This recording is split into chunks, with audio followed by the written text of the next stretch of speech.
नमस्कार दोस्तों। आज के लेसन 3 में हम सीखेंगे कि एडवाइस हम किस तरीके से देते हैं इंग्लिश लैंग्वेज का इस्तेमाल करके। इसमें आप ऊपर टाइटल में ही देख सकते हैं, एडवाइस लिखा हुआ है और उसके सामने लिखा हुआ है शुड। इसे किस तरीके से प्रोनाउंस करते हैं, प्रोनाउंसिएशन पे भी हमें विशेष ध्यान देना है। गलत प्रोनाउंसिएशन जो है वो ठीक नहीं होता है। कोशिश करें हर शब्द का उच्चारण जो है वो सही तरीके से। SHOULD इसे हम प्रोनाउंस करते हैं शुड। तो शुड का इस्तेमाल किया जाता है एडवाइस देने के लिए। तो आज हम इसी बात को सीखेंगे इस लेसन में कि इंग्लिश लैंग्वेज का इस्तेमाल करके हम एडवाइस किस तरीके से देते हैं। आपके सामने एग्जांपल्स मैंने शेयर किया हुआ है, चलिए उसके माध्यम से देखते हैं। तो पहला एग्जांपल जो आप देख रहे हैं उसमें स्पष्ट लिखा हुआ है वी शुड लर्न इंग्लिश। ये जो आप शब्द देख रहे हैं शुड, इसका मतलब एडवाइस देना। मतलब यहाँ पर हम अपने आप को ही एडवाइस दे रहे हैं। वी शुड लर्न इंग्लिश का मतलब क्या हो जाएगा, हमें इंग्लिश सीखनी चाहिए। लर्न का मतलब आपको पता है, सीखना। तो वी शुड लर्न इंग्लिश मतलब हमें इंग्लिश सीखना चाहिए। अगर हमें बोलना है तुम्हें इंग्लिश सीखनी चाहिए तो क्या हो जाएगा, वी की जगह यू आ जाएगा, यू शुड लर्न इंग्लिश। अगर हम बोलना चाहते हैं हम सभी को इंग्लिश सीखनी चाहिए, एवरीवन शुड लर्न इंग्लिश। वैसे तो हम बोलते नहीं है, लेकिन अगर हम सेंटेंस बनाए कि किसी को भी इंग्लिश नहीं सीखनी चाहिए, नोबडी शुड लर्न इंग्लिश।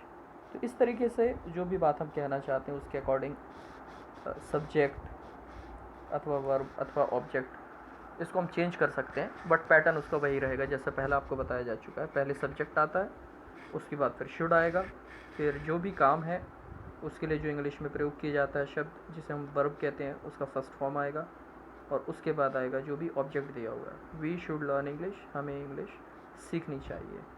चलिए आगे बढ़ते हैं, नेक्स्ट सेंटेंस में आते हैं।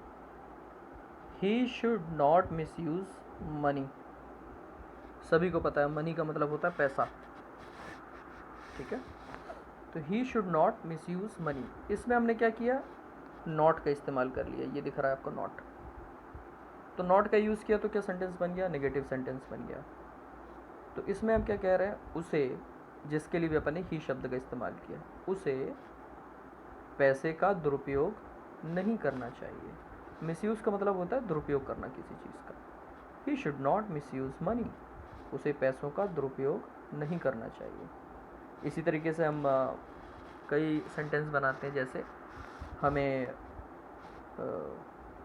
पानी का दुरुपयोग नहीं करना चाहिए, we should not misuse water.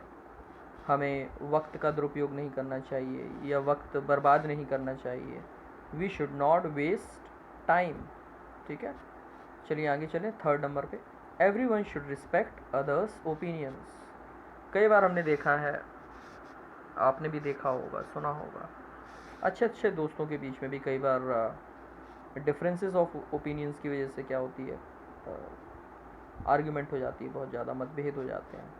तो उस संदर्भ में हम एक सेंटेंस बना रहे हैं कि ऐसा नहीं करना चाहिए, किसी से लड़ाई झगड़ा करना अच्छी बात नहीं है, हमें एक दूसरे के जो भी विचार हैं उनका सम्मान करना चाहिए। तो every one should respect others opinions, हर व्यक्ति को दूसरों के जो भी ओपिनियन है, जो भी विचार हैं, जो भी धारणाएं हैं, उनका सम्मान करना चाहिए। नेक्स्ट सेंटेंस आप देख सकते हैं, his sister should help her mother in domestic task. Domestic task का मतलब होता है घरेलू काम, डोमेस्टिक मतलब घरेलू। तो हिज सिस्टर इसमें सब्जेक्ट है, आप किसी की बहन के लिए वर्ड यूज़ कर रहे हैं, तो आप कहना चाहते हैं उसकी बहन को उसकी माँ की क्या करना चाहिए, मदद करनी चाहिए। किस चीज़ में, इन डोमेस्टिक टास्क, जो भी उनके घरेलू काम है जो उनकी माँ करती हैं उसमें उनकी रिस्पॉन्सिबिलिटी शेयर करनी चाहिए, उनकी मदद करनी चाहिए। वी शुड स्टडी वेल, हमें अच्छी तरीके से पढ़ाई करनी चाहिए, ठीक है। तो ये आपने देखा अफर्मेटिव नेगेटिव सेंटेंस किस तरीके से बनते हैं। चलिए अब यस नो टाइप क्वेश्चन कैसे बनेंगे शुड का इस्तेमाल करके, वो देखते हैं।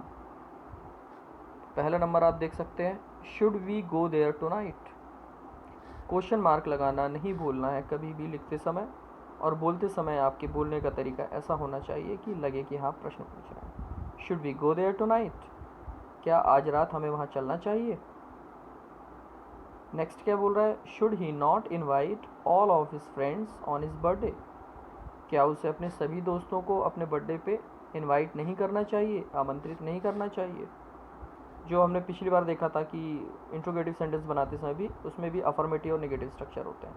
तो पहले वाला अफर्मेटिव फॉर्म में क्वेश्चन बनाया, सेकंड वाले में हमने नॉट का इस्तेमाल किया, मतलब नेगेटिव फॉर्म में एक क्वेश्चन बना हुआ है, should he not invite all of his friends on his birthday. तो ये ध्यान रखना है, नॉट कहाँ लगाना है, ही के बाद में लगाना है।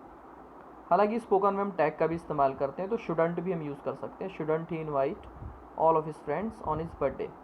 बट फॉर्मल राइटिंग में जो स्ट्रक्चर होता है वो यही होता है, तो हमें दोनों पता होना चाहिए। बोलते समय आप टैग इस्तेमाल कर सकते हैं, उसमें कोई प्रॉब्लम नहीं है, बट लिखते समय सब्जेक्ट के बाद ही नॉट लगाना चाहिए अपन को। थर्ड में दिया हुआ है, should we not help each other, क्या हम एक दूसरे की मदद नहीं करनी चाहिए। बहुत काम का वर्ड है, बहुत इस्तेमाल करते हैं हम दैनिक जीवन में अपने, तो इसको बहुत अच्छे से समझें और उनकी प्रैक्टिस करें। आगे चलते हैं WH क्वेश्चंस में। Why should we wake up early in the morning, हमें सवेरे जल्दी क्यों उठना चाहिए। तो आप देख सकते हैं शुड इसमें भी सब्जेक्ट के पहले ही लगा है, वी के पहले ही लगा हुआ है, और शुड के पहले हमने क्या लगा दिया, WH वर्ड इसमें, क्योंकि हम क्यों शब्द का इस्तेमाल कर रहे हैं, हमें सवेरे जल्दी क्यों उठना चाहिए। तो क्यों शब्द जो आ रहा है उसके लिए हम क्या यूज़ करते हैं इंग्लिश में, वाई। तो why should we wake up, wake up मतलब जागना, why should we wake up early in the morning, सवेरे जल्दी हमें क्यों उठना चाहिए। फिर क्या है, where should we go for picnic, हमें पिकनिक के लिए कहाँ जाना चाहिए। Then when should I call you tomorrow, मैं तुम्हें कल कितने बजे फ़ोन करूँ। Who should do this work, किसे इस काम को करना चाहिए। What should we do now, कई बार हम ये बोलते हैं what should we do now, अब हम क्या करें, अब हमें क्या करना चाहिए। whom should we consult in such situation, ऐसी स्थिति में, ऐसी परिस्थिति में हमें किसे कंसल्ट करना चाहिए। कौन व्यक्ति है जो हमारा मार्गदर्शन करे, कौन व्यक्ति जो हमें सही और गलत का अर्थ बताए।